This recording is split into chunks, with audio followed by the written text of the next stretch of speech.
வணக்கம். காலத்தின் குரல் நிகழ்ச்சிக்கு உங்களை வரவேற்கிறேன். நேற்று நள்ளிரவில் திமுக பொருளாளர் துரைமுருகன் வீட்டில் நடந்த வருமான வரி சோதனைதான் இன்றைய நாளின் பேசுபொருளாக மாறியிருக்கிறது. குறிப்பாக பிரதமர் மோடி நேரடியாக இந்த வருமான வரி சோதனையில் ஈடுபட்டிருக்கிறார் என்று குற்றம் சாட்டுகிறார் திமுக தலைவர் மு.க.ஸ்டாலின். தன்னிச்சையான அமைப்பிற்கும் பிரதமர் மோடிக்கும் எந்தவிதமான தொடர்பும் கிடையாது என்கிறார் பாஜக மூத்த தலைவர் இல கணேசன். இந்த விஷயத்தில் இரண்டு முக்கியமான கேள்விகள் எழுகின்றன. தேர்தல் நேரத்தில் இப்படி நடக்கக்கூடிய இந்த சோதனை, அதிலும் குறிப்பாக கர்நாடகா மற்றும் தமிழ்நாட்டில் எதிர்க்கட்சி தலைவர்கள் வீடுகளில் மட்டுமே நடத்தக்கூடிய இந்த சோதனை தற்செயலானதா என்ற கேள்வி எழுகிறது. மறுபுறம் திமுக இதை தற்செயலாக நிகழக்கூடிய இந்த சோதனையை அரசியலாக்க முற்படுகிறதா, இதை சட்ட ரீதியாக அணுகாமல் அரசியலாக்க முற்படுகிறதா என்ற கேள்வியும் எழுகிறது. பேசலாம். இன்று என்னோட அரங்கத்திற்கு விருந்தினர்கள் இருக்கிறார்கள். டி.கே.எஸ். இளங்கோவன் திமுக, குர்லார் கோபிநாதன் அதிமுக, அமெரிக்க நாராயணன் காங்கிரஸ், நாகராஜ் பாஜக, கோட்டீஸ்வரன் பத்திரிகையாளர். அனைவருக்கும் வணக்கம். நான் முதல்ல இளங்கோவன் கிட்ட இருந்தே ஆரம்பிக்கிறேன். அதாவது ஒரு வருமான வரி சோதனை நடைபெறுகிறது. அதற்கு நேரடியாக மோடி இந்த விஷயத்தில் தலையிட்டு இருக்கிறார். அவருடைய நேரடி தலையீடு இந்த விஷயத்தில் இருக்கிறது அப்படிங்கிற ஒரு பகிரங்க குற்றச்சாட்டை ஸ்டாலின் வைக்கிறாரு. இதை எப்படி பார்க்கிறது? இது உண்மையிலேயே இன்றைக்கு நடப்பது மோடி அரசு. மோடி தான் அதற்கு தலைவர். அவருடைய ஆலோசனையின் அவருடைய கட்டளைகளின் பேரில் ஆட்சி நடக்கிறது. ஒரு காலத்தில் நாங்கள் பாஜக அரசு என்று சொன்னால் தேசிய ஜனநாயக கூட்டணி அரசு என்று சொல்வார்கள். பிறகு பாரதிய ஜனதா கட்சி அரசு என்று சொல்வார்கள். இப்பொழுது இந்த தேசிய ஜனநாயக கூட்டணியையும் காணும், பாரதிய ஜனதாவையும் காணும். மோடி அரசு என்ற பெயர் வரும்பொழுது எல்லாவற்றுக்கும் மோடி தான் பொறுப்பேற்க வேண்டும். இது குறிப்பாக தேர்தல் நேரத்தில் எதிர்க்கட்சிகளை குறிவைத்து சோதனை நடத்துவதற்கு வருமான வரித்துறையினரை அனுப்ப வேண்டுமென்றால் இதற்கு பிரதமருடைய ஒப்புதல் இல்லாமல் நடக்காது. பிரதமரே ஒருவேளை தூண்டி இருக்கலாம், அல்லது பிரதமருடைய ஒப்புதல் இல்லாமல் இது நடைபெற்றிருக்கிறது என்ற காரணத்தினாலே இந்த குற்றச்சாட்டை நாங்கள் வைக்கிறோம். இல்ல, அமைச்சர் விஜயபாஸ்கர் வீட்டிலும் நடந்துச்சு. இது போல தமிழகத்தில் பல கட்டங்கள்ல பல நேரங்கள்ல வருமான வரி சோதனை நடந்துச்சு. அதன் விளைவு என்ன ஆயிடுச்சு? அதுதான் சொல்றேன். அதுவும் அரசியல் காரணங்களுக்காக நடத்தப்பட்ட சோதனை என்று கருத வேண்டி இருக்கிறது. காரணம், எந்த சோதனையிலும் ஒரு தலைமைச் செயலாளரின் அலுவலகத்துக்கு சென்று வருவாய்த்துறை சோதனை செய்கிறது, ஒரு நடவடிக்கையும் இல்லை. ஒரு அமைச்சர் வீட்டிற்கு சென்று அங்கே பணம் எடுக்கப்படுகிறது. அதற்கு சொல்லப்பட்ட காரணம் என்னென்றால், இந்த பணம் சில பேர் பணிமாறுதலுக்காக கொடுத்த பணம் என்றே சொன்னார்கள். அதை சொன்னதும் வருமான வரித்துறை. இன்னொரு அதே அமைச்சர் வீட்டில் அதற்கு முன்னாலே ஒரு சோதனை நடத்தி 89 கோடி ரூபாய் பணம் ஒரு சட்டமன்ற இடைத்தேர்தலுக்கு செலவு செய்யப்பட்டிருக்கிறது. அந்த நாட்டின் முதலமைச்சர் இவ்வளவு பணம் கொடுத்தார், துணை முதலமைச்சர் இவ்வளவு பணம் கொடுத்தார், இன்னன்னார் இவ்வளவு பணம் கொடுத்தார்கள் என்ற கணக்கையும் வெளியிட்டது வருமான வரித்துறை. இன்னொரு குட்கா நிறுவனத்திலே சென்று அந்த குட்கா நிறுவன ஆவணங்களை எடுத்து சட்ட ரீதியா தான் கையில் எடுத்துச்சு. இல்ல, இந்த விவகாரத்தை பொறுத்த வரைக்கும் நேரடியாக பாஜக அதைதான் சொல்ல வரேன். குட்கா வழக்கிலே லஞ்சம் கொடுத்தார்கள் என்று 4 பேரை கைது செய்தார்கள். லஞ்சம் வாங்கினார் என்று யாரையுமே கைது செய்யவில்லை. அப்படி என்றால் இது அரசியல் காரணங்களுக்காக பயன்பட்டிருக்கிறது. அந்த அழுத்தத்தின் காரணமாக அதிமுக வேறு வழி இல்லாமல் பாஜகவோடு கூட்டணி வைக்க வேண்டிய சூழ்நிலை உருவாகி இருக்கிறது. அதற்காக அவர்களை விட்டு வைத்திருக்கிறார்கள் இந்த பாஜக அரசினர். இதெல்லாம் மோடிக்கு தெரியாமல் நடக்கும் என்றால் யாரும் நம்ப முடியாது. இல்ல மோடி இப்ப திடீர்னு திமுகவை பழி வாங்கணுங்கிற அவசியம் என்ன இருக்கு? தேர்தல் நேரத்தில் திமுகவுக்கு கெட்ட பேர் உண்டாகிறதா? அங்கே ஒண்ணுமே எடுக்கல. ஆனா ராத்திரி 10 மணிக்கு போறாங்க, போய் ஒரு சந்தேகத்தின் அடிப்படையில்ங்கிறாங்க. காலையில் விடிகாலையில் 3 மணிக்குள்ள அலுவலகத்திலிருந்து அதுக்கான அதிகாரப்பூர்வ உத்தரவு கையில் எடுத்துட்டு செல்லாமல் மறுபடியும் 3 மணிக்கு அந்த அதிகாரப்பூர்வ உத்தரவு எப்படி வருகிறது? இதன் காரணங்கள் என்ன? இதன் பின்னணி என்ன? வருமான வரி சோதனை நடத்தும் பொழுது அவர்களுக்கு உரிய உத்தரவை பெற்று உரிய அதற்கான அனுமதியை பெற்று வந்திருக்க வேண்டும். 10 மணிக்கு போகும்போது அந்த அனுமதி இல்லை. விடிகாலை 3 மணிக்கு அந்த அனுமதி கிடைக்கிறது என்றால் எப்படி நடக்கும்? இதில் என்ன மர்மம் இருக்கிறது என்பதை நாங்கள் தெரிந்து கொள்ள வேண்டும். எனவே இந்த சோதனை என்பது திட்டமிட்டு திமுக தலைவர்களுக்கு பேருக்கு களங்கம் விளைவித்து அதன் மூலம் ஒரு வெற்றி வாய்ப்பை பெறலாமோ என்கிற திமுக பொருளாளர் துரைமுருகன் வீட்டுல ஒரு சோதனை நடக்குது. திமுக மீதே அது நடந்த மாதிரியான ஒரு அறிவிப்பு, அது திமுகவுக்கே எதிராக இந்த ஒரு விஷயம் நடக்குது அப்படிங்கிற பார்வையை எப்படி எடுத்துக்கிறது? அப்படிதான் எடுத்துக்கணும். காங்கிரஸ் கர்நாடகாவில் போய் காங்கிரஸ்காரவங்க வீட்டில் இப்போ சோதனை நடந்தாங்க. எதிர்கட்சியில் அந்த திமுக வேட்பாளருக்கு எதிராக போட்டியிடுகிற வேட்பாளர் ஒரு பெரிய கல்வி தந்தை, பல கல்வி நிறுவனங்களை நடத்தி வருகிறார். அவர் மீது ஏற்கனவே சோதனை நடத்தி பல வழக்குகள் இருக்கின்றன. அவர் வீட்டை சோதனை போட்டார்களா? மடியில் கனம் இல்லை, மிசாவே பார்த்தவர்கள் என்றெல்லாம் கூறும்போது நாங்கள் இதை பற்றி கவலைப்படவில்லை. நாங்கள் இதை பற்றி கவலைப்படவில்லை என்பது வேறு.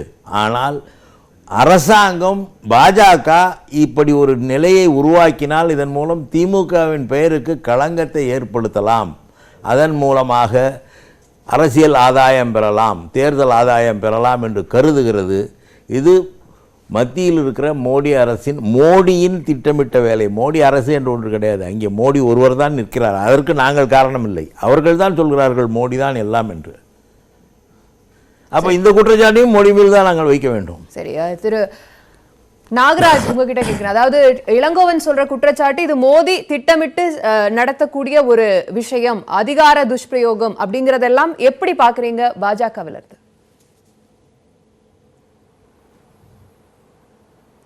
இல்ல, அண்ணன் துரைமுகன் அவர்கள் வீட்டில் ரெய்டு நடக்கிற அளவுக்கு மோடி அவர்கள்லாம் டெல்லியில் ஃப்ரீயாக இருக்கல. அவர் விண்வெளிகளை எதிரிகளை முறியடிக்கிற சாகசங்களை எல்லாம் அவர் பண்ணிகிட்டு இருக்காரு. வருமான வரித்துறைங்கிறது நீங்கள் சொன்னது போல் ஒரு தனி அமைப்பு. அதுக்கும் இந்தியா முழுவதும் நடக்கிற வருமான வரி சோதனைக்கும் எந்த ஒரு தொடர்பும் இருக்காது. அவங்க சொன்ன மாதிரி மடியில் கனம் இல்லை அப்படின்னா அவங்க பாட்டுக்கு ஏற்றுட்டு போக வேண்டியதானே. ஒரு இன்கம் டேக்ஸ் ரெய்டு நடந்ததுன்னா உடனடியாக பிடிச்சி ஜெயிலில் போட்டுற மாட்டாங்க. ரெக்கார்ட் இருக்கான்னு பார்ப்பாங்க. ரெக்கார்டை கூப்பிட்டு இன்வெஸ்டிகேட் பண்ணுவாங்க, விளக்கம் கேட்பாங்க. அது சரியா இல்லைன்னா ஒரு 2 ஆண்டு காலத்தில் தொடர்ச்சியாக அவங்க நடவடிக்கை தொடரும். இப்போ கடந்த மாதம் கூட நீங்கள் ஒரு செயின் ஆஃப் ஹோட்டல்ஸில் தொடர்ச்சியாக அவங்க ரெய்டு நடத்தினாங்க. 2-3 ஹோட்டல் நடந்தது. அதுக்கு முன்னாடி ஒரு ரியல் எஸ்டேட் நிறுவனத்தில் ரெய்டு நடந்தது. இது மாதிரி தொடர்ச்சியாக ரெய்டுகள் நடந்துகிட்டு இருக்குது. மோடி அவர்கள் பிரதமரா பதவி ஏற்ற உடனே கருப்பு பணத்தை கொண்டு வரணும், ஒழிக்கணும் அப்படிங்கறது அவங்களுடைய நோக்கம். இல்ல, அவர் விட்டிருக்க அந்த அறிவிப்புகளை கூட ஒரு விஷயத்தை சொல்லியிருக்காரு. கருத்து கணிப்பு முடிவுகள் எல்லாம் பாஜகவை பயமுறுத்தி இருக்கிறது, அதனால் இப்படி எங்களை அடிபணிய முயற்சிக்கிறது அப்படிங்கிற ஒரு குற்றச்சாட்டையும் வைக்கிறாரு. அப்படி கருத்து கணிப்பு முடிவுகள் எல்லாம் பாஜகவை பயமுறுத்துகிறதா? இல்ல, அது கருத்து கணிப்பெல்லாம் ரொம்ப அப்படி ஒரு கனவு அவங்க கண்டுட்டு இருக்காங்க. 40 நமதே, அதுல எந்த மாற்றமும் இல்லை. அவங்க ஏதோ தெரியாம சொல்லிட்டு இருக்காங்க.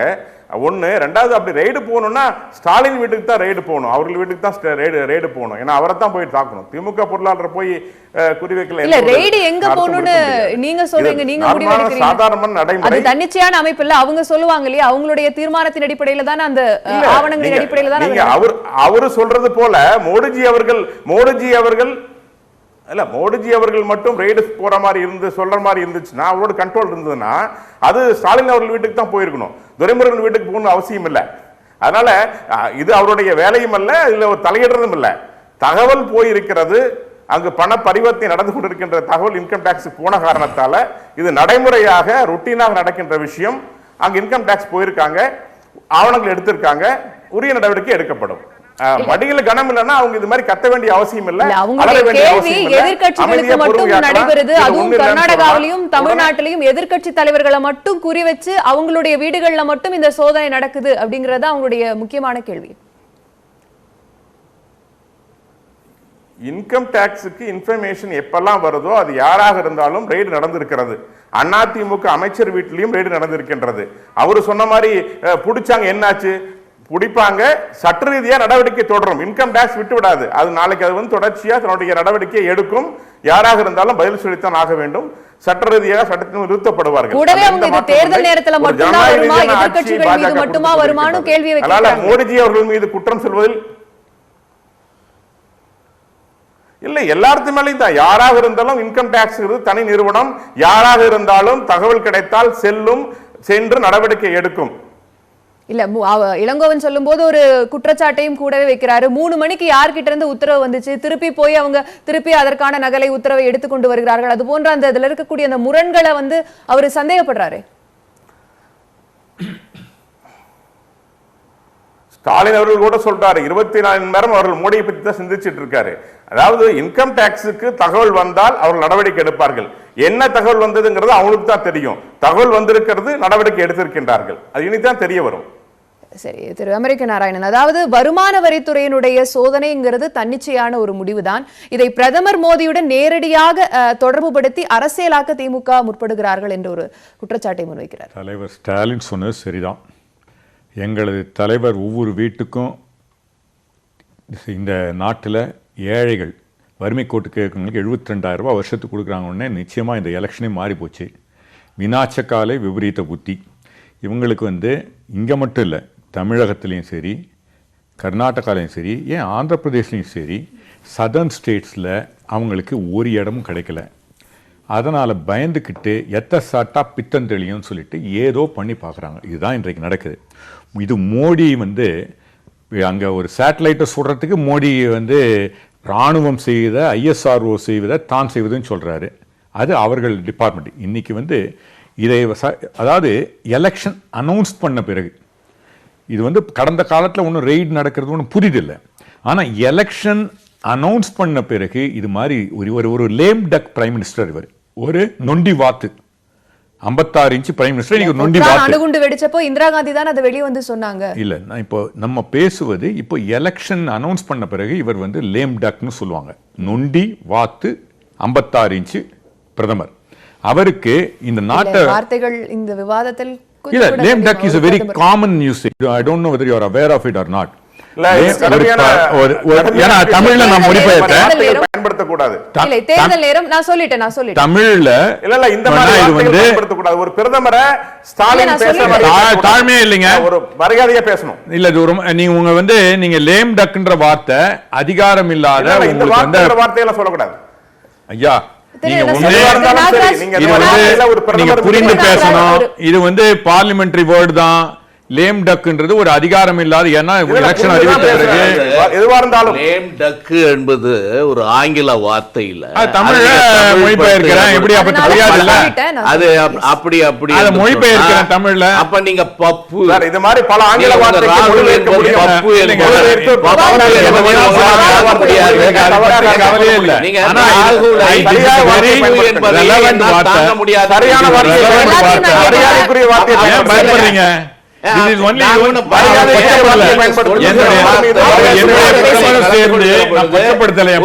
ஒரு விவாதத்திலே கலந்து கொள்ளுகிற பொழுது மரியாதையான வார்த்தைகளை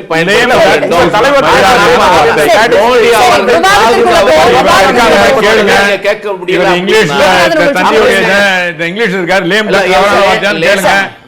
விவாதத்துக்குள்ள போவோம். அவர் இன்று அதிகாரமற்ற ஒரு பிரதமர் தான், ஒரு காபந்து பிரதமர் தான். இன்றைய நேரத்தில் அதை இவர் செய்தது தவறு ஒன்று. இரண்டாவதாக, இந்த பிரதமர் கடந்த 5 வருடங்களில் ஒவ்வொரு அமைப்பாக இருக்கட்டும், சிபிஐயா இருக்கட்டும், இல்லை ஏன் உச்ச நீதிமன்ற நீதிபதிகளே வெளியில் சொன்னாங்க இந்த பிரதமர் இதில் தலையிட்டு இருக்குன்னு, இல்லை சிவிசி சீஃப் விஜிலன்ஸ் கமிஷனராக இருக்கட்டும், ஒவ்வொரு அரசியும் சீஃப் எலெக்ஷன் கமிஷனர், எலெக்ஷன் நேரத்தில் சொல்கிறேன், எலெக்ஷன் கமிஷனர் இவர் தேர்தலில் பேச போறாருன்னு 3 மணிக்கு தள்ளி போட்டது நம்ம எல்லாரும் பார்த்தோம். இந்த பிரதமர் ஒவ்வொரு தன்னாட்சி உள்ள ஒவ்வொரு அரசியல் அமைப்பிலையும் தலையிட்டு இருக்கிறார் என்பது கடந்த கால வரலாறு, யாரும் அதை மறுக்க முடியாது. அவர் திரும்பவும் இந்த நேரத்தில் நிச்சயமாக அவர் ஐடிஓடையோ மற்ற எந்த டே டு டே அஃபேர்ஸில் தலையிட வேண்டிய அவசியமே இல்லை. ஆனால் அரசியலுக்காக மட்டுமே. என்பதற்கு என்ன ஆதாரம்? அரசியல் இல்லைன்னா நான் இப்ப கேட்கிறேன், மக்களை பார்த்து கேட்கிறேன், இது மக்கள் தீர்ப்பு தான். இன்னைக்கு மக்களுடைய கண்ணை நோக்கி கேட்கிறேன். ஏன் ஆளும் கட்சியில எந்த மாநிலத்திலையும் யாருமே பணத்துல வச்சு தவறு பண்ணலையா, இல்ல அவர்களை பற்றி செய்தியே வராம இருக்குதா? இதை மனசை தொட்டு மக்கள் பார்ப்பாங்க.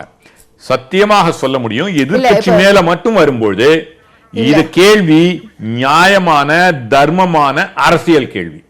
இது தமிழ்நாட்டுக்கும் பொருந்துமா? இது இந்தியா பூரா பொருந்தும், தமிழகத்துக்கும் பொருந்தும்.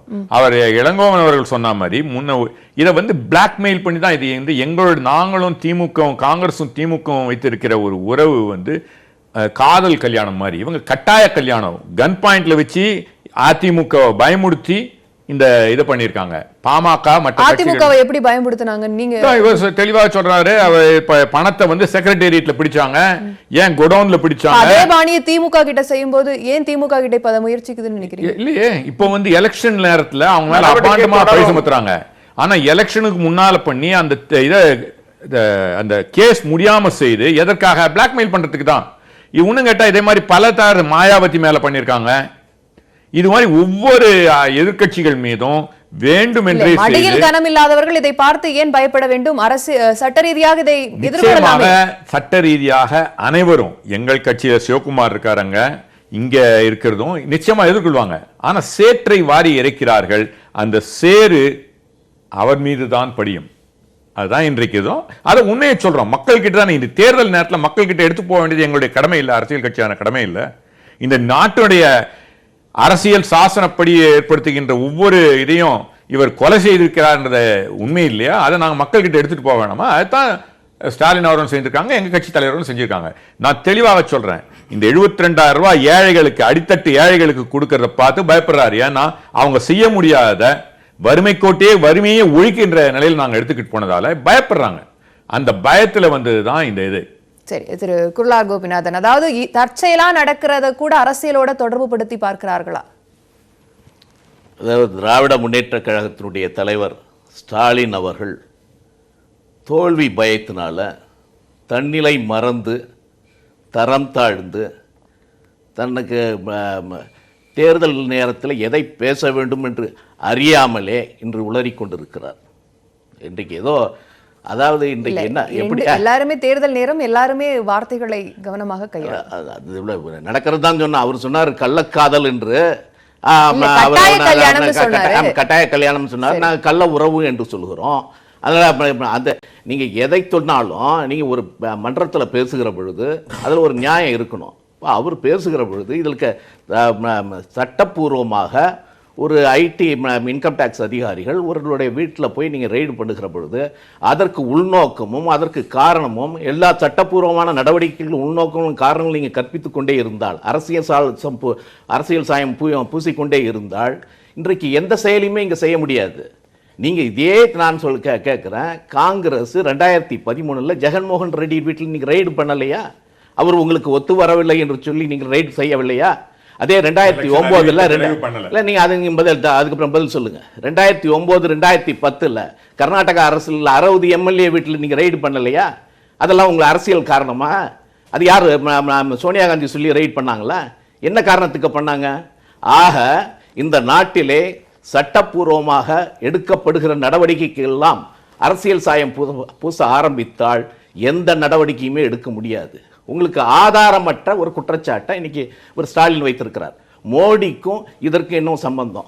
அப்படி மோடி ஒருவர் ஒரு வேட்பாளர் மீது ஒரு நடவடிக்கை எடுக்க வேண்டும். தோல்வி பயம் தான் அதற்கு காரணம். அது அவர்களுக்கு ஏற்பட்ட தோல்வி பயம். அதுக்காக தான் இப்படிப்பட்ட ஒரு ஸ்டேட்மெண்ட் அவங்க கொடுக்குறாங்க. அவர்களுக்கு ஏற்பட்ட தோல்வி பயத்தினால இன்னைக்கு இவர் சொல்கிறார், அதாவது துரைமுருகன் சொல்கிறார், எனக்கு ஆதாரம் இல்லாமல் உள்ளவர் நுழைஞ்சிட்டாங்க, அதன் பிறகு போய் ஆதாரம் வாங்கி வந்தார்கள் என்று சொல்கிறார்கள். அதற்கு தெளிவான விளக்கத்தை அவங்க சொல்லியிருக்காங்க. என்னன்னா, அவர் முன்னாடி போகிற பொழுது அவர் உள்ள விடமாட்டேன்ட்டாங்க. நீங்க இதுல இருந்து ஆத்தரைசேஷன் வாங்கிட்டு வரணும், அதுவும் உங்க கமிஷனர் இருந்து நீங்க வாங்கிட்டு வரணும், அப்பதான் உங்களை வீட்டுக்குள்ளே these are all the offenses can be investigated even without a warrant. You can enter the house without a warrant. Suppose if it is been insisted, அப்புறம் திருப்பி வெளியே போனாங்க. அதான் அவர் இன்சிஸ்ட் பண்றாரு, நான் அது இருந்தாதான், பிகாஸ் நான் அதுக்கு முன்னாடி ஃபார்மர் அமைச்சராக, இவங்க என்ன நினைச்சிட்டு போறாங்கன்னா அவர் ஒரு அமைச்சராக இருந்தவர், இதற்கெல்லாம் தடை இருக்காது, படித்தவர், அவர் சாதாரணமாக நடக்கிற நடவடிக்கையில நான் எங்களுக்கு அதிகாரம் இருக்கிறது, நாங்க உள்ள நுழையறதுக்கு என்று கேட்கிற பொழுது, அதை நீங்க சினிமால பாப்பீங்க, யாராவது ஒரு போலீஸ்காரர் காக்னிசபிள் அஃபென்சஸ்ல வாரண்ட் இஸ் நாட் நெசசரி, நீங்க அப்படி போகிற பொழுது தெரியாதவங்க சினிமால தான் காமிப்பான், என்னென்ன வாரண்ட் இருக்கா, வாரண்ட் எல்லாம் எப்படி உள்ளார அந்த மாதிரியான ஒரு கேள்வி அவரிடமிருந்து வரும் என்று எதிர்பார்த்திருக்க முடியாது. அதனால என்ன பண்றாங்க, இது என்ன வாதம்னு எனக்கு இல்ல, இல்ல, புரியல. இது காங்கிரஸ் ஒரு நியாயமான வாதம் என்னன்னா, அவங்க கிட்ட ஆவணங்களோட அங்க போனாதான் அந்த சோதனை செய்வதற்கு அனுமதி கிடைக்கும். ஒரு தேர்தல் நேரம் இதெல்லாம் புரிஞ்சுக்காம ஒரு அமைச்சர் அப்படிங்கிற ஒரு கோணத்துல இருந்து அங்க போயிட்டோம், அங்க சோதனை நடத்தலாங்கிறது எதிர்பார்த்து போனோங்கிறது. அமைச்சர்னா தெரிஞ்சிருக்கும் அப்படிங்கிற விஷயம் எல்லாம் இல்ல. நமக்கு ஒரு காக்னிசபிள் அஃபென்ஸ்ல எல்லாருக்குமே தெரியும், ஒரு இன்கம் டாக்ஸ் ஆபீசர் வருகிற பொழுது warrant is not necessary. So அது வாரண்ட் நீங்க காமிக்க வேண்டிய அவசியம் இல்லை. ஆனா அதே சமயத்துல if it is insisted by the other party then you can show your warrant. அதுதான் ப்ரொசீஜர். அப்படி இருக்கிற பொழுது ஒரு படித்த நபர், ஒரு ஏற்கனவே சட்ட அமைச்சராக நான் ஏற்கனவே சட்ட அமைச்சராக இருந்தவர், அவருக்கு அந்த ப்ரொசீஜர் தெரிஞ்சிருக்கணும். அவர் இல்ல அப்படின்னு மறுக்கிறாரு. அவருடைய கட்சிக்காரர்கள் அங்க நிக்கிறாங்க. அப்பொழுது இவங்க அந்த ஆர்டரை வாங்கி காமிக்கிறாங்க, உள்ளார போறாங்க. இப்ப இவர் சொல்கிறாரு உள்ளார போய் எதையுமே எடுக்கலன்னு. அவங்க 3 பையில ஆவணத்தை எடுத்திருக்காங்க. ஏறக்குறைய 19 லட்சம் ரூபாய் பணம் இருந்திருக்கிறது.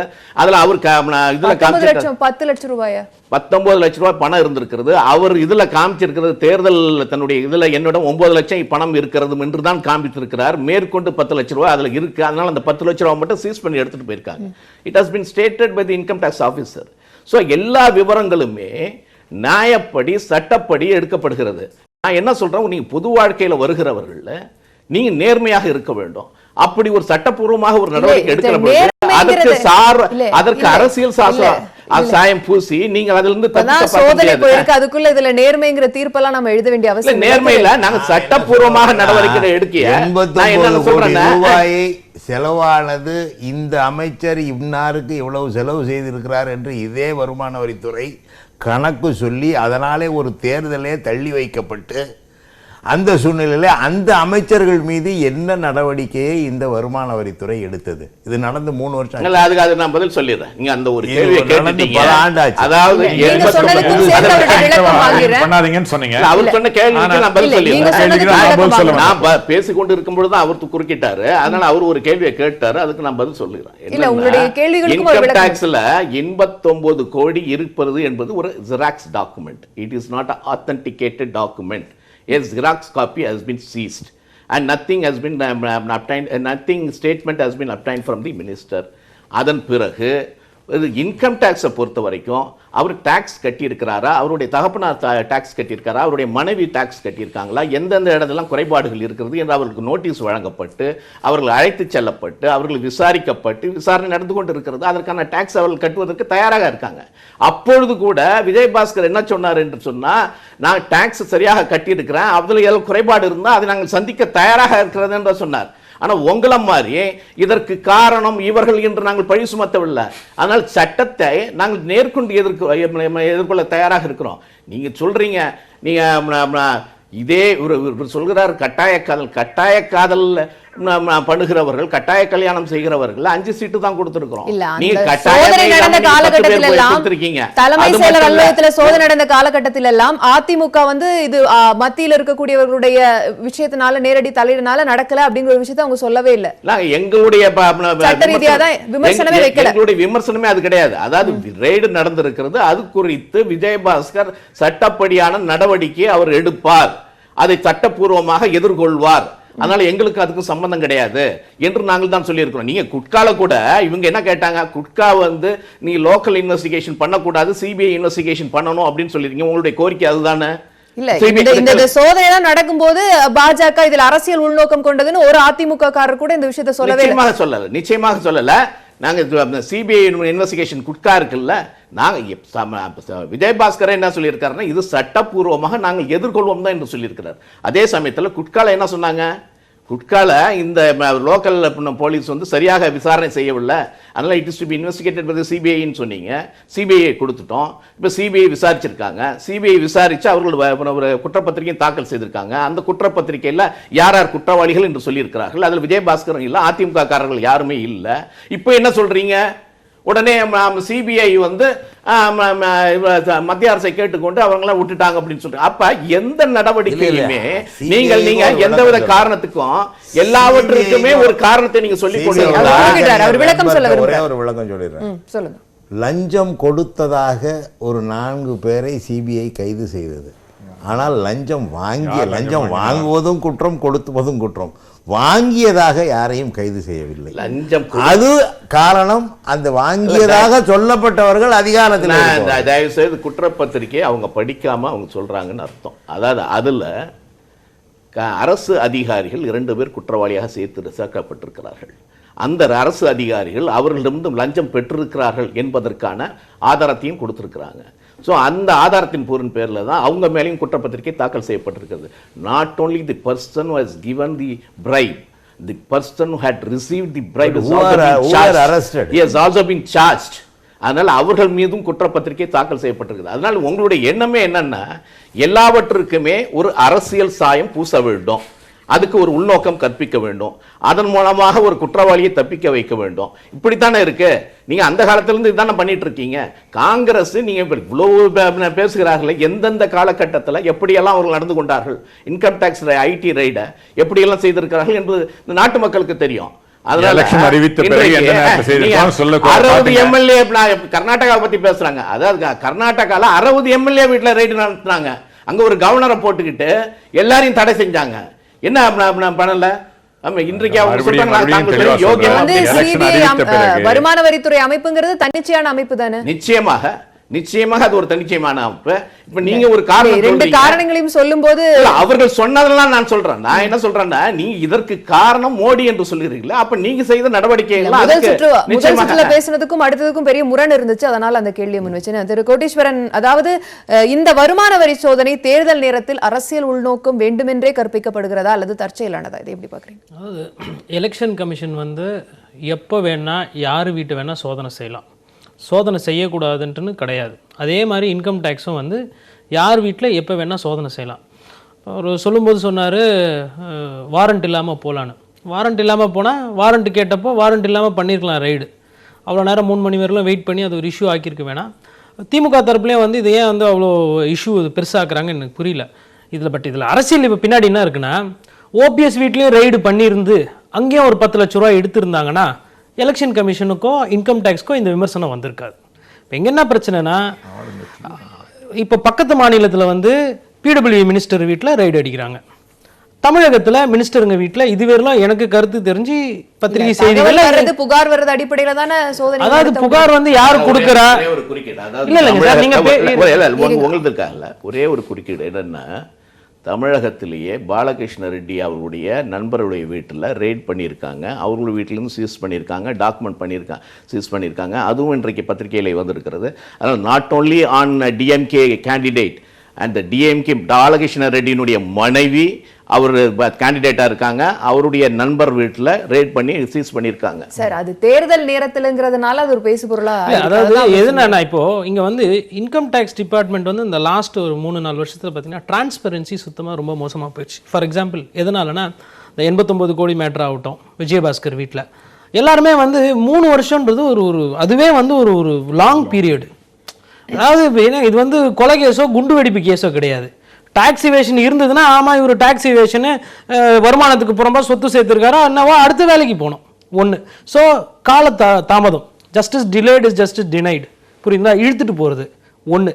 ரெண்டாவது எல்லா ஸ்டேட்லேயுமே பார்த்தீங்கன்னா இவங்க எதிர்கட்சி டார்கெட் பண்ணி பண்ணுற மாதிரி ஒரு நியூஸ் அப்படி வருது. அந்த மாதிரி ஏன்னா ஆளுங்கட்சி அவங்க அலையன்ஸில் இருக்கிற இடத்துல பண்ணல. அலையன்ஸ்க்கு இல்லாத முன்னாடி அதிமுக இடத்துல நிறைய ரைடு பண்ணாங்க. இன்னொன்று சீஃப் செக்ரட்டரி வீட்டில் ரைடு பண்ணாங்க, ராம்மோகன் ராவ் வீட்டில். அப்போ ராம்மோகன் ராவ் என்ன சொன்னார்னா, என் வீட்டில் இருந்து ரைடு பண்ணால் ஒரு பஞ்ச்நாமா கொடுப்பாங்க யூஸ்வலாக எலெக்ஷன் கமிஷனில். அந்த டிக்ளரேஷன் பிரகாரம் பெருசாக எதுவுமே எடுக்கலை அப்படின்னு சொல்லிட்டு ஒரு ப்ரெஸ் மீட்லேயே காமிச்சார். அதுக்குமே ஐடி டிபார்ட்மெண்ட் ஒரு விளக்கம் பெருசாக வரல. ஸோ எல்லாமே அதே மாதிரி டிடிவி தினகரன் வீட்டில் ரைடு பண்ணாங்க. செய்திகள், அதாவது அன்கன்ஃபார்ம்டு ரிப்போர்ட்ஸ் வந்தது பத்திரிகை எல்லாத்துலேயுமே. தங்கம் இருந்தது, காசு இருந்தது, டைமண்ட் இருந்தது அப்படின்ட்டுன்னு. அவருக்கு கொடுத்த அந்த ஐடி டிக்ளரேஷன்லையுமே அந்த என்ட்ரி கிடையாது. ஸோ இப்போ ஐடி டிபார்ட்மெண்ட் ஏன் இவ்வளோ விமர்சனத்துக்கு ஆளாகுதுன்னா, போகிறாங்க, ரைடு பண்ணுறாங்க, மீடியா கவரேஜ் கிடைக்குது, வாதமாவது, ஒரு பொருளாக டிஸ்கஸ் பண்ணுறோம். ஆனால் அதுக்கு அடுத்து என்னன்றது ஒரு மறைமுகமாகவே இருக்குது. அது எந்த கட்சியாக இருந்தாலும் சரி, திமுக பீரியட்லயும் அப்படிதான் இருக்கும், அதிமுக பீரியட்லயும் அப்படிதான் இருக்கும், இதுக்கு முன்னாடி காங்கிரஸ் பீரியட்லயும் அப்படிதான் இருந்துச்சு. அதனாலதான் இந்த இன்கம் டாக்ஸும் எலெக்ஷன் கமிஷனும் இந்த டிரான்ஸ்பரன்சி இல்ல, இந்த மாதிரி ஆவணங்களை வெளியே காட்டுறது இல்லங்கிறதன் மூலமா அதிகாரத்திற்கு பயந்து இந்த தன்னிச்சையான அமைப்புகளும் செயல்படுது அப்படின்னு எதிர்க்கட்சிகள் சொல்றதுல நியாயம் இருக்கிற இல்ல. அது அவங்க என்ன பாத்தீங்கன்னா ஒரு ரைடர் வச்சிருக்காங்க லீகலா. இப்ப இன்கம் டாக்ஸ் டிபார்ட்மெண்ட் பொறுத்தவரைக்கும் பாத்தீங்கன்னா நாங்க வந்து அது மீடியாக்கோ இல்ல பப்ளிக்கோ டிஸ்க்ளோஸ் பண்ண வேண்டிய அவசியம் இல்ல, சீக்கிரசின்னு சொல்லிடுவாங்க. ஆனா டேமேஜ் பாத்தீங்கன்னா ஒரு அரசியல் கட்சிக்கு அவங்களுக்கு வந்து இது அரசியல் கட்சிகள் எல்லாமே வந்து இந்த பொலிட்டிக்கல் இமேஜை நம்பி தான் பயணம் செய்வாங்க. ஸோ அப்போ அந்த டேமேஜ் டன். இப்போ இந்த கேஸில் பார்த்தீங்கன்னா இப்போ குறிப்பாக இப்போ 10 லட்ச ரூபான்றது சாதாரண மக்களுக்கு வேலைக்கு போகிறவங்களுக்கு பெரிய பணம், ஆனால் அரசியல்வாதிகளுக்கு அது ரொம்ப சின்ன பணம். அது எந்த கட்சியாக இருந்தாலும் சரி. சொல்கிறாங்க கல்வி தந்தைன்னு. இந்த கல்வி தந்தைங்களெல்லாம் வந்து இப்போ ரைடு பண்ணாமல் அட்மிஷன் டைமில் ரைடு பண்ணால் கொஞ்சம் பொதுமக்களுக்கு உதவியாக இருக்கும். அது இப்போ இங்கே என்ன பார்க்குறோன்னா, இப்போ இந்த 10 லட்ச ரூபாய்க்கு வந்து ஒரு நெருக்கடி வரும். ஏன்னா 2 நாளைக்கு முன்னாடி தான் எலெக்ஷன் கமிஷனில் வந்து அஃபிடாவிட்டில் இவ்வளோ பணம் என்கிட்ட கேஷ் இன் ஹேண்டுன்னு கொடுக்குறாங்க.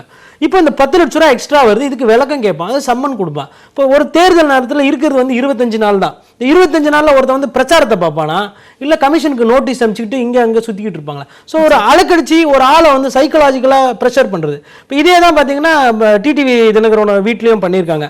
அவரு தான் சொல்லியிருக்காரு, அதனால தான் நான் ஜெய டிவி கேமராவை வந்து அப்படியே வச்சிருக்கிறேன்றாங்க.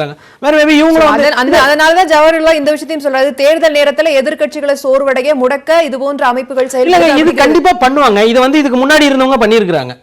எலெக்ஷன் கமிஷனும் இன்கம் டாக்ஸ் டிபார்ட்மெண்ட்டும் வந்துட்டு மாறி மாறி எந்த கட்சியும் வந்தாலும் வந்து அவங்க வந்து இன்னைக்கு வந்து அந்த சேஷன் இருந்தப்போ எலெக்ஷன் கமிஷன் வேற, இங்க தமிழ்நாட்டில் நரேஷ் குப்தா இருந்தப்போ அது வேற. ஏன்னா வந்து பொதுமக்களோட நற்பெயரையும் பத்திரிகைக்காரங்க கிட்ட பாராட்டும் வாங்கின சில ஆபீசருங்க. ஸோ அந்த மாதிரி இன்னைக்கு வந்து ஒரு நியூட்ரலா நடந்துக்காத மாதிரி ஒரு பிம்பம் இருக்கு. ஏன்னா எதிர்கட்சிகளோட விமர்சனம், இன்னொன்று அவங்க நடக்கிற போக்கு. அதாவது அலையன்ஸ் ஃபிக்ஸ் ஆனவுடனே எலெக்ஷன் டேட்டை சொல்றது, எதுக்கு தள்ளி வைக்கிறோம்னு சொல்லாம வந்துட்டு புதுசா காரணங்கள் சொல்றது. இந்த மாதிரி எலெக்ஷன் கமிஷன் வந்து அதோட நம்பகத்தன்மையை நிறைய விஷயங்களை கோட்டை விட்டுருக்கு. நம்ம ரொம்ப வெஹிமெண்டா எக்ஸ்போஸ் ஆகுறாங்க. இன்னொன்னு ஒரு சொன்னாரு, மோடி ரொம்ப பிஸியா இருக்கிறாருன்னு. மோடி பிஸியா இருக்கட்டும், ஒன்றும் தப்பு இல்லை. ஒரு குறுஞ்செய்தி ஒன்று சிரிப்பா, நேர்களும் சிரிப்பாங்கன்றதுக்கோசரம் சொல்ல வரேன். குழந்தை வந்து அழுதுட்டு இருக்கிறான், என்னன்னு பக்கத்து வீட்டில் கேட்கும்போது இல்லை சுட்டி டிவி தெரியல, அதோ சேட்டலைட்டை சுட்டுட்டாங்களாம் அப்படின்ற மாதிரிலாம் வருது. அதாவது இப்போ இந்த மாதிரி பிரஸ் மீட்லாம் நம்ம வந்து இந்த லாஸ்ட் ஒரு 15 இயர்ஸ் போகிறோம். இது வந்து டிஆர்டிஓவோ இல்லை இஸ்ரோ சேர்மனோ இல்லை ஸ்ரீஹரிகோட்டாவில் இருக்கவங்களோ கொடுக்குற ஒரு பிரஸ் மீட். ஸோ இவர் வந்து ஒரு பிரதமரே வந்து ஒரு முன்மாதிரியா இல்லாமல் இந்த மாதிரி ஒரு பிரஸ் மீட்டை கொடுத்து எலெக்ஷன் கமிஷன் எலெக்ஷன் நேரத்தில் அவருக்கு ஒரு 2 நோட்டீஸ் அனுப்பிச்சு அதை ஒரு பத்திரிகை செய்தியாக்கி இந்த விமர்சனம்லாம் தவிர்த்து இருக்கலாம். இப்போ இது வந்து ஒன்றும் பெரிய தப்பு கிடையாது. பட் அது ஒரு பேசு பொருளாக ஆகுதுல்ல. ஒரு பிரதமர் என்றவர் வந்து எப்போ மாடல் கோட் வந்துச்சோ, பிரதமரோ முதல்வரோ அவங்க இனிமேல்ட்டு அவங்க பண்ண பெருமையை பேசாம மக்கள் கிட்ட போயிட்டு நாங்க இது பண்ண போறோம், இது பண்ணல, இது பண்ண போறோம், எங்களுக்கு ஓட்டு, அது வந்து ஒரு ஜனநாயகத்தில் அந்த மாதிரி இருந்ததுன்னா பிரச்சனை கிடையாது. இப்போ என்ன ப்ராப்ளம்னா அவங்க வந்து அபிஷியல் மிஷினரியை மிஸ்யூஸ் பண்றாங்களான்ற ஒரு கேள்வி வருது. அந்த கேள்விதான் வந்து பாத்தீங்கன்னா எல்லாத்துலயுமே தொடர்கதையாகுது. அதனால இப்ப திமுக போன்ற எதிர்க்கட்சிகள் ஒருவேளை நியாயமான ரைடா இருந்தா கூட அவங்க என்ன பண்றாங்க, அதுக்கு ஒரு அரசியல் சாயம் பூசுறாங்க. இதுக்கு முழுக்க காரணம் வந்து ஐடி டிபார்ட்மெண்ட், எலெக்ஷன் கமிஷன் தான் காரணம். வந்து அவங்களோட நியூட்ரலிட்டி இல்ல, நம்ம மோடியா அவர் அதுக்கு முன்னாடி இருந்த மன்மோகன் சிங் அது போல. ஆமா, அது இல்லங்க, நீங்க எலெக்ஷன் கமிஷன் வந்துட்டு இல்லங்க எலெக்ஷன் அனௌன்ஸ் பண்ணிட்டு ரைடு பண்ணலாங்க. ஏன்னா இவங்க வந்து நடுராத்திரியில தான் காசு கொடுக்குறாங்க. அது அதிமுக ஆகட்டும் திமுக பண்ணலாம். ஐடி டிபார்ட்மெண்ட் பண்றது வழக்கம் கிடையாது. பட் இங்க வந்து என்ன ஒரே ஒரு கேள்வினா, இப்போ ஒரு ஹியூமன் ரைட்ஸ் வயலேஷன் நீங்க பார்க்கணும். இப்போ ஒருத்தர் வந்துட்டு அவர் குடும்பத்தோட தூங்கிட்டு இருக்காங்க நைட்டு அசந்து ஒரு 2 மணிக்கு, அந்த நேரத்துக்கு போய் கதவு தட்டுறது வந்து இதுல வந்து ஒரு அநாகரிகமான ஒரு செயலா தான் பொது பார்வையில பார்க்கணும். ஏன்னா வந்துட்டு நைட்டு 2 மணிக்கு யாருமே வந்து டம்மு கதவு தட்டினாங்கன்னா யாரா இருந்தாலும் இல்ல, வருமான வரி சோதனை செய்யக்கூடிய அதிகாரிகள் சில குறிப்பிட்ட அந்த விதிமுறைகளிலே அந்த விஷயங்கள் இருக்கு இல்லையா? விதிமுறை கிடையாதுங்க அவங்களுக்கு. ஏன்னா டிப் ஆஃப் எப்போ வருதோ, டிப் ஆஃப் நைட் 3 மணிக்கு கூட வரும், காசு கொடுக்குறாங்க இல்ல கள்ள பணம் வந்து வீட்டுல வந்திருக்குன்னு 4 மணிக்கு வெடிக்காதல இருந்தா கூட போவாங்க. பட் போறதுக்கு முன்னாடி கொஞ்சம் வந்து ஒரு பேசிக் பாராமீட்டர்ஸ் கொஞ்சம் பார்க்கணும். இது வந்துட்டு இப்போ இந்த நேரத்தில் வந்து இது பண்ணலாமா இல்லை அதுக்கு முன்னாடி, ஏன்னா இது வந்து டெரரிஸ்ட் எக்ஸ்போஸோ இல்லை மர்டர் கேஸ், ஒரு காக்னிசபிள் அஃபென்ஸ் பற்றி சொன்னார். இது வந்து யாரும் வந்து ஒரு திருட்டு கேஸையோ இல்லை கொலகார கேஸோ தேடி போல, எதுக்கு நைட்ல போயிட்டு அந்த மாதிரி நைட்ல எதுக்கு போய் அந்த மாதிரி நீங்க இதை வந்து ஒரு சாதாரண வழக்காக நம்ம எடுத்துக்கொள்ள முடியாது. அதாவது ஒரு நாட்டுக்கு ஒரு பொருளாதார சீரழிவை ஏற்படுத்துவது தான் இந்த கள்ளப்பணத்தையும் மக்களுக்கு இது சார் அது நீங்க சொல்றீங்க ஆர்கே நகர்ல என்ன சார் ஆச்சு? உங்க ஆட்சி தான் இருந்தது. 2 வாட்டி எலெக்ஷன் கேன்சல் ஆச்சு. 2 வாட்டி எலெக்ஷன் கேன்சல் ஆச்சு. இல்ல நீங்க வந்து இல்ல ஏங்க இதுல 2 பேருமே அதாவது எந்த சட்டத்தையும் எந்த குற்றத்தையுமே இது இந்த நேரத்தில் தான் செய்யலாம், இதை இப்படி தான் செய்யணும். ஒரு காரணம் கற்பிக்கலாங்க. அதுதான் நான் சொல்றேன். என்னன்னா அப்படி செய்யலாம் சொல்ல முடியாது. இன்கம் டாக்ஸ் ஒரு டிபார்ட்மெண்ட் இருக்குங்க. அந்த டிபார்ட்மெண்ட்டுக்குன்னு சில நம்பகத்தன்மை குறையுது. அதுதான் நீங்க சொல்லிட்டீங்க சார். நான் சொல்லும்போது நீங்க சும்மா இருங்க. அது ஒரு இல்ல அவருடைய சுற்றுல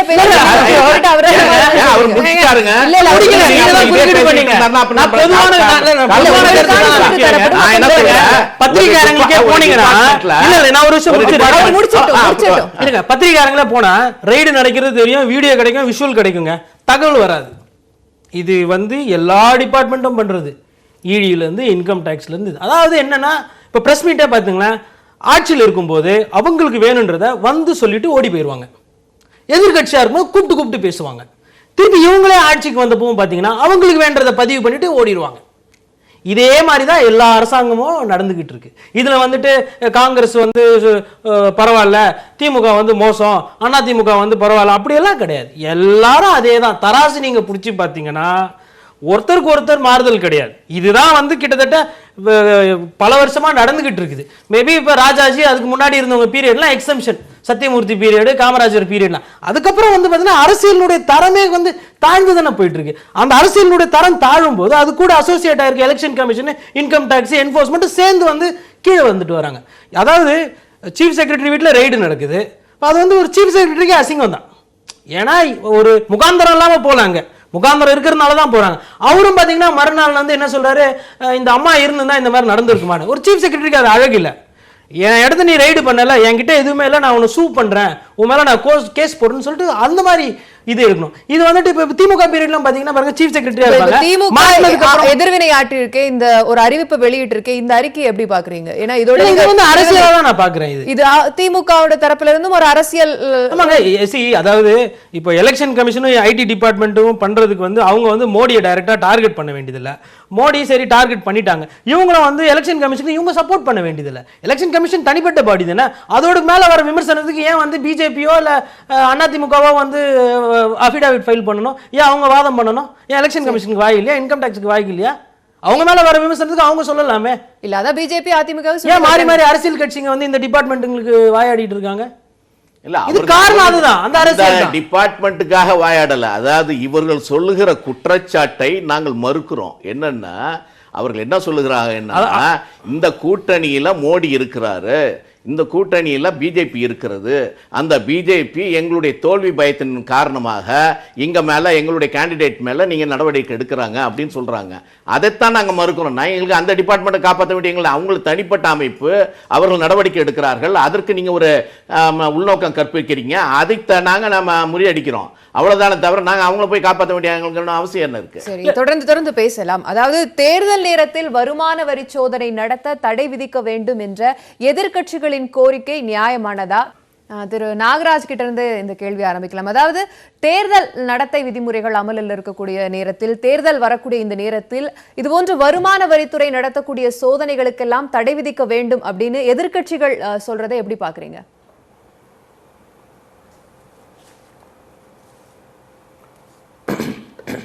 இல்லை, தேர்தல் வந்துச்சுன்னா ஐடி டிபார்ட்மெண்ட்டுக்கு லீவ் விட்டுறலாங்களா? இல்ல அப்படி சொல்லல. உச்ச நீதிமன்றத்துடைய நீதிபதியுடைய அவர்களுக்கு கீழே இந்த அமைப்புகள்லாம் இயங்கணும், யார் ஆள்றாங்களோ அவங்களுடைய ஆட்சி அதிகாரத்தின் அடிப்படையில் இவங்க இயங்கக்கூடாது அப்படிங்கிற ஒரு பாணியில இருந்து, ஒரு பார்வையில இருந்து அவங்க இந்த விஷயத்த சொல்றாங்க. நூற்றுக்கணக்கான அமைப்புகள், இது மாதிரி பல அமைப்புகள் இருக்குது. இதையெல்லாம் உச்சநீதிமன்றத்தின் கட்டுப்பாட்டில் கொண்டு போறங்கிறது ஒரு நடைமுறை சாத்தியமான விஷயம் அல்ல. இது யாரா இருந்தாலும் தவறு செய்தால் அதுக்கு தண்டனை அனுபவிப்பார்கள். சட்ட ரீதியாக அவங்க அதை நடவடிக்கையை மேற்கொள்ளலாம். இதுதான் இதுக்குரிய பதிலாக இருக்க முடியும். ரெண்டாவது, திமுக ஏதோ தோல்வி பயம் எங்களுக்குன்னு சொல்றாங்க. அவங்களுக்கு தோல்வி பயம், அந்த பயத்தில் அவங்க அலறாங்க. உண்மை அதுதான். ஏதோ ஒரு ஒன்றும் இல்லாத ஒரு சாக்காட்டை சொல்லிட்டு ஐயோன்னு கத்துறாங்க. இது அவங்க மடியில கனம் இல்லைன்னா பயந்துக்க வேண்டிய அவசியம் இல்லை. இல்ல அதான் அந்த ரெண்டாவது சோதனைங்கிறது விஷயம், ரொம்ப அவங்க இந்த செலக்டிவா கடந்த இருக்கு அப்படிங்கறதான 5 ஆண்டு காலங்கள்ல குற்றச்சாட்டு. அது எல்லாருக்கும் பொருந்ததுன்னா அது பரவாயில்லை. ஆனா ரொம்ப செலக்டிவா அதை மட்டும் பாக்குறீங்க. அது மாதிரி பல சோதனைகள் தொடர்ச்சியாக தமிழகத்தில் நடந்து கொண்டிருக்கின்றது. அது நிறைய விஷயங்கள் வெளியே வர்றதில்லை. இது போன்ற விஷயங்களை அதிகமாக அரசியல் கட்சி சார்ந்து இருக்கிறதுனால அவங்க அலறாங்க, அவ்வளவுதான். அவங்க பாதிக்கப்பட்டதால் அலறாங்களே வெளியே அவங்க இது சட்ட ரீதியா சந்திச்சுட்டு போகலாம். ஒண்ணு, சேட்டலைட் விவகாரத்தை பத்தி சொன்னாங்க. அது ஒரு மிகப்பெரிய பாதுகாப்புக்கு, இந்தியாவுடைய பாதுகாப்புக்கு அச்சுறுத்தலான விஷயம். அதை நீங்க ஏசி எடுத்துக்க முடியாது. அதை மோடிஜி அவர்கள் போன்ற பிரதமர் சொல்கின்ற பொழுதுதான் அது உண்மையான தாக்கம் மக்களுக்கு புரிய வரும். அதனால இதை அவங்க தான் சொல்லணும்னு அவசியம் கிடையாது. மிகப்பெரிய பலமான சில விஷயங்களை எல்லாம் மோடிஜி சொல்றது சரியானது. இது எந்த வகையிலும் எலெக்ஷன் கமிஷன் சொல்லிட்டாங்க, இதுல எந்த ஒரு நடைமுறை விதிமீறலும் இல்லைங்கிறத அவங்க எலெக்ஷன் கமிஷன் அவங்க சிதம்பரம் ஒரு ராணுவ ரகசியத்தை, ஒரு நாட்டின் பாதுகாப்பு சம்பந்தப்பட்ட ஒரு விஷயத்தை வெளியே சொன்னது துரோகம்ன்றாரு.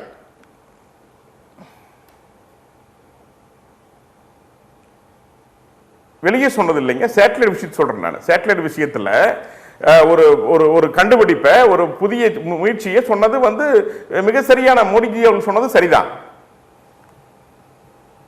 சரி, ஓகே ஓகே.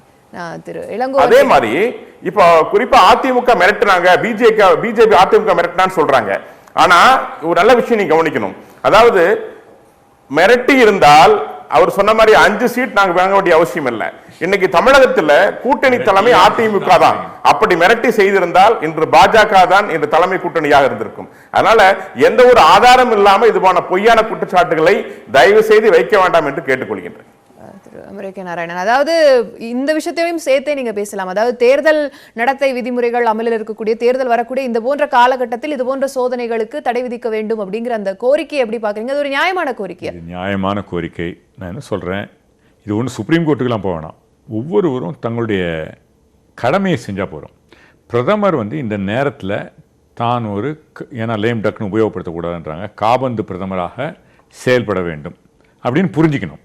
இந்த நேரத்தில் இதாவது இந்த சேட்டலைட் ஷூட் பண்ணுறதா இருக்கட்டும், மற்றதெல்லாம் இவர் பிளான் பண்ணி செஞ்சுருக்காரு.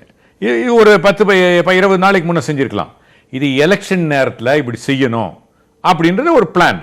அதாவது மோடியை பற்றி நான் சொல்லலை, அவங்க கட்சிக்காரர் சொன்னார். He manages the headlines. எக்கனாமிக்ஸை மேனேஜ் பண்ணுறது, பொருளாதாரத்தை மேனேஜ் பண்ணுறது கிடையாது, நாட்டில் சட்டம் ஒழுங்கை மேனேஜ் பண்ணுறது கிடையாது, ராணுவத்தை மேனேஜ். ஆனால் ஹெட்லைன் பாருங்க இன்னைக்கு என்ன வரும்னு அவர் தான் மேனேஜ் பண்ணிக்கிட்டு இருக்காரு. அதை தொடர்ந்து காம்ப்ளிமெண்டா அவர் சொன்ன மாதிரி எடுத்துக்கிட்டார். அவர் காம்ப்ளிமெண்டா எடுத்துக்கிட்டாலும் மக்கள் பார்க்கறாங்க. மக்களுடைய தலைப்புச் செய்தியாவே இருக்கு. தலைப்புச் செய்தி, ஆமா, தலைப்புச் செய்தியா தலைப்புச் செய்தியும் தான் மட்டுமே இருக்கணும்ன்றது, 56 இன்ச் மட்டுமே இருக்கணும்னு நினைக்கிறாரு. அதுதான் தவறு. மற்றவர் இந்த ஜனநாயக நாடு, மக்களின் குரல்னு சொல்லிட்டு அவர் பேசிக்கிட்டு இருக்காரு. தான் மட்டுமே பேசுகிறார், யார் சொல்வதையும் கேட்பதில்லை. இப்போ தெளிவாக சொல்லுவாங்க, கடவுள் 2 காதையும் ஒரு வாயும் கொடுத்தது, மற்றவங்க சொல்கிறத 2 மடங்கு கேட்கணும். அது அவர் பெரிய தலைவர், அவருக்கு தெரிய வேண்டியது, அவருக்கு எல்லாம் தெரிஞ்சிருக்கு. ஏன் இந்த முக்கிய இதுவான டிமானிட்டைசேஷன், அடித்தட்டு மக்கள் 200 பேர் இறந்தாங்க, நாட்டு வேலைவாய்ப்பு முக்கியமாக போயிட்டு, அதை பற்றி பேச மாட்டார். இன்னைக்கு பார்த்தீங்கன்னா தலைப்புச் செய்தி வேலைவாய்ப்பை பற்றி பேசியிருக்கணும். இன்னைக்கு தலைப்புச் செய்தி நாங்கள் 72,000 ரூபா அடித்தட்டு மக்களுக்கு கொடுக்குறோம், தொடர்ந்து 5 வருஷம் கொடுக்க போகிறோம், இந்த நாட்டினுடைய வறுமையே ஒழிக்க போகிறோம், அது தலைப்புச் செய்தியாக இருக்கணும். ஆனால் என்ன பேசுகிறோம் இன்னைக்கு? ஐடி ரெய்டு, ஏன்னா மோடி இன்வால்வ் ஆகிறார். இதெல்லாம் அவசியமற்ற தலைப்புச் செய்திகள். பொருளாதாரம், வறியவர்களிலும் வறியவர்கள், எளியவர்களிலும் எளியவர்களுக்கு நாங்கள் கொடுக்குற 72,000 ரூபாய், அதுதான் தலைப்புச் செய்தியாக இருக்கணும். அதைத்தான் நம்ம பேசணும். சரி, இந்த விவகாரம் தொடர்பாக சமூக வலைதளமான ட்விட்டரில் ஒரு ட்விட்டர் போல் ஒன்றை நடத்தியிருந்தோம். அதில் திமுக பொருளாளர் துரைமுருகன் வீட்டில் நடத்தப்பட்ட வருமான வரி சோதனை சந்தேகத்தின் பேரில் என்பதற்கு 10% நேயர்களும், வழக்கமானது என்பதற்கு 12% நேயர்களும், உள்நோக்கமுடையது என்பதற்கு 33% நேயர்களும், பழிவாங்கும் உத்தி என்பதற்கு 45% நேயர்களும் வாக்களித்திருக்கிறார்கள். வாக்களித்த நேயர்களுக்கு எங்களுடைய நன்றி.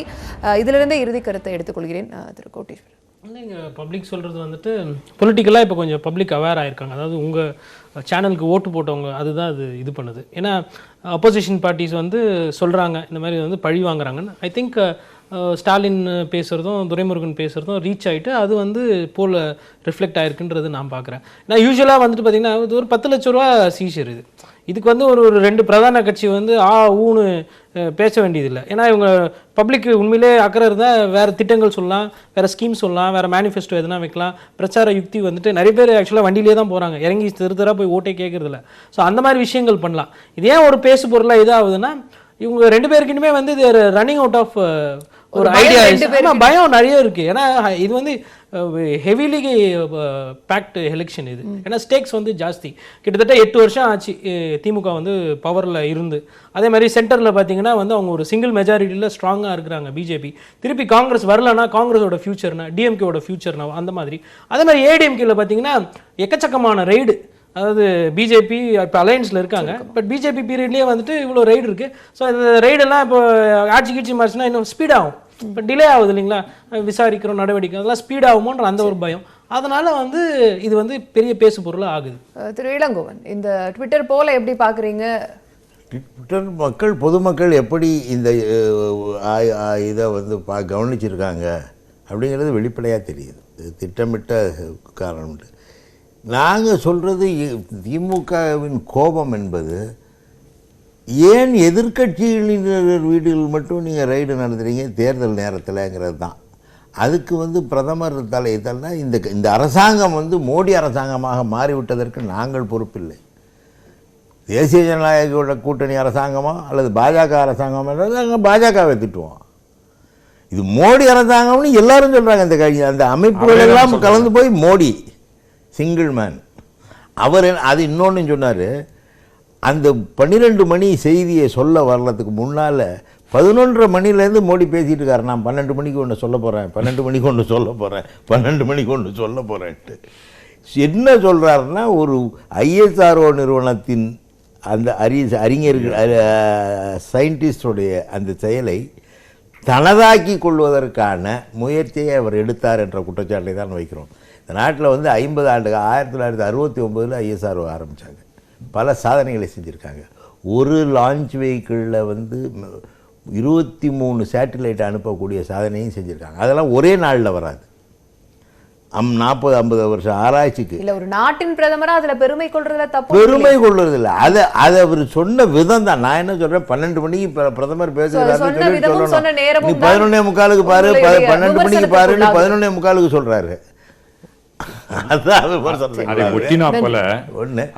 ரெண்டாவது, திமுகவின் குற்றச்சாட்டு என்பது நேரடியாக இந்த சோதனை அரசியல் காரணங்களுக்காக தேர்தலை முன்னிட்டு நடைபெறுகிற சோதனைங்கிறதுனால நாங்கள் என்ன சொல்கிறோன்னா, இந்த மாதிரி அமைப்புகளுடைய கட்டுப்பாடு என்பது இப்போ ஆட்சியில் இருப்பவர்களிடமிருந்து விடுவிக்கப்பட்டு ஒரு பொது அமைப்பு, நீதிமன்றமோ அல்லது தேர்தல் ஆணையமோ ஒரு பொது அமைப்பு. அதே போல திமுகவும் இதை அரசியல் ரீதியாக எடுத்துக்கொள்ளாமல் சட்ட ரீதியாக அணுகலாமே அப்படிங்கிறதா திருப்பி இல்லை. அவங்க நோக்க அரசியலாக இருக்கும்போது நாங்கள் சட்ட ரீதியாக அணுகிட்டு இருக்க முடியாது. நாளைக்கு நாங்கள் சும்மா இருந்தோம்னு வச்சுங்க, இவங்க வீட்டில் 10 லட்சம் எடுத்தோம், 10 லட்சம் எடுத்தோம், 10 லட்சம் எடுத்தோம், இவங்கெல்லாம் பாவிகள்னு சொல்லிகிட்டே இருப்பாங்க.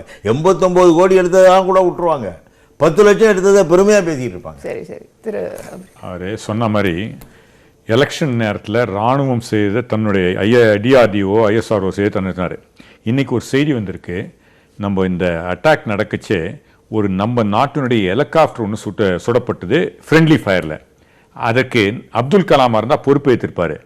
தன்னுடைய இராணுவம் செய்ததற்கும் ஐஎஸ்ஆர்ஓ செய்ததற்கும் தான் தான் சொன்ன 56 இன்ச் மார்பு இந்த தன்னுடைய ஃப்ரெண்ட்லி ஃபயரில் சேர்த்து போன 6 இராணுவ வீரர்கள் ஹெலிகாப்டர் சேர்த்தாங்க. அதுக்காக சொன்னாரா?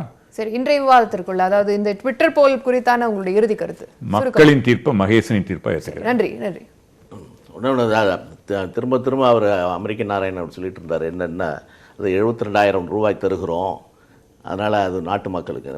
நாட்டு மக்கள் என்ன கேட்குறாங்கன்னா, 40 ஆண்டு காலம் நீங்கள் இந்த ஆட்சியில் இருந்திருக்கீங்க, இன்னைக்கு வந்து நாங்கள் 72,000 தருகிறோம் அப்படின்னு சொல்றீங்க. அது எந்த விதத்தில் நியாயம்? ஒரே ஒரு 90 இல்ல, நீங்க பலமுறை இன்டர் பண்ணீங்க. 90% இருந்த வறுமை கோடு 1947 90% இருந்தது. இப்போ 20% தான், 70%. இது வந்து 80 மார்க் வறுமையை ஒழிச்சிருக்கோம். 70,000 நீங்க கொடுத்திருந்தீங்கன்னா அது நன்மையா இருந்திருக்கும். இன்னைக்கு கூட அதுல என்ன நம்பகத்தன்மை இருக்கும்? அதனால நீங்க எதற்காக சொல்றீங்க? இன்னொன்னு என்னன்னு, இதே சிதம்பரம் இதே பீட்டர் அல்ஃபோன்ஸ் உங்களுடைய விவாதத்தில் என்ன சொன்னாங்க அப்படின்னா 1500 ரூபா அதிமுக வந்து வறுமை கோட்டுக்கு கீழே உள்ளவர்களுக்கு மாதம் 1500 ரூபா தரும் என்று சொன்ன திட்டத்தை நிச்சயமாக இந்த திட்டம் பலிக்காது, இது செயல்படுத்த முடியாது, அதற்கான திட்டங்கள் இல்லை அப்படின்னு சொன்னவங்க இன்னைக்கு 72,000 நாங்கள் மாதம் 6,000 ரூபா தருகிறன்றது மக்கள் எப்படி நம்புவாங்க? 2 இன்னொன்னு வந்து இவர் சொல்றாரு,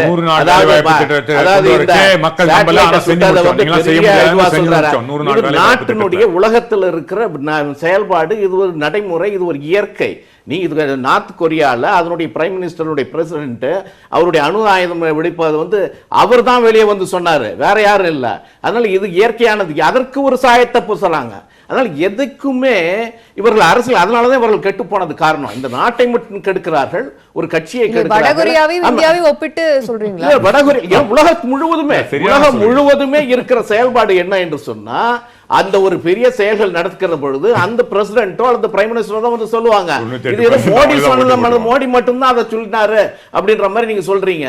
இது நடைமுறையில் இருக்கிற சிக்கல். அதனால அரசியல் லாபத்துக்காக இது சொல்லப்படுகிற திட்டம். அதே போல இன்றைக்கு சோசியல் மீடியாவில் ஒரு குறிப்பிட்ட ஆட்களை வைத்துக்கொண்டு எப்படி நீங்கள் கோ பேக் மோடி என்று ஒரு சொன்னாங்களே, அது 2 லட்சம் பேர் பாகிஸ்தானிலிருந்து அனுப்பப்பட்டது என்பதற்கு ஆதாரப்பூர்வமாக நிரூபிக்கப்பட்டிருக்கிறது.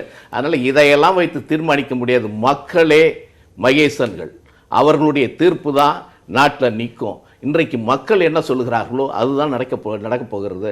அந்த தோல்வி பயத்தில் தான் இன்றைக்கு இவர்கள் இப்படிப்பட்ட பொய்யான செய்திகளை நாட்டு மக்களுக்கு சொல்லி வடகொரியா தலைவரோட மோடி ஒப்பிட்டதுக்கு நன்றி. அரங்கத்திற்கு வந்து உங்கள் கருத்துக்களை பகிர்ந்து கொண்ட அனைவருக்கும் நன்றி. மீண்டும் ஒரு காலத்தின் குரல் நிகழ்ச்சியில் கலந்து கொள்ளலாம். இது காலத்தின் குரல், திக்கட்டும் பரவட்டும்.